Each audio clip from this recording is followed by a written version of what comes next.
ഞാനാണ് ഇവിടുത്തെ കോൺട്രാക്ടർ ആണെന്ന് നിനക്കറിയാലോ. ആ മൊയിലാളി. എന്തറിയാ? മൊയിലാളിയാണ് ഇവിടെ കൺട്രാക്ട് വിടാൻ വരുന്ന ആൾ. ഈ സൈഡ് കുത്തി മുഴുവൻ ഇന്നലെ കെട്ടിയതല്ലേ? ആ മൊയിലാളി. പിന്നെന്തിനു വീണ്ടും കെട്ടുന്നത്? അത് കെട്ടി തീർന്നപ്പോ എന്റെ ഒരു ബീഡി കാണാനില്ല. അങ്ങനെ അത് ഫുള്ള് പൊളിച്ച് എന്റെ ബീഡി കിട്ടി. നാളെ ആർക്കും ലീവില്ല. എന്താ മൊയിലാളി കേട്ടില്ല? നാളെ ലീവ് തരില്ലെന്ന്. എന്താ മൊയിലാളി കേട്ടില്ല? അത് ഏതാ ഒരു പെണ്ണ് പോണേ? എവിടെ മൊയിലാളി?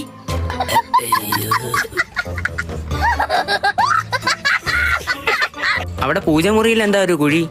കക്കൂസല്ലായിരുന്നു മൊയിലാളി. അത് ഞാൻ കക്കൂസാണെന്ന് വിചാരിച്ച്. മണലെവിടെ? കുളു മണാലിയാണോ മൊയിലാളി? ഞാൻ മുകളിലത്തെ നില നോക്കിയിട്ട് വരാം. ആ മൊയിലാളി. അയ്യോ, അവിടെ സ്റ്റെപ്പ് കിട്ടി തീർന്നില്ല മൊയിലാളി. അയ്യോ മൊയിലാളി. സാബു ചേട്ടാ, നാളെ എല്ലാവർക്കും ലീവ്. മൊയിലാളി പോയി.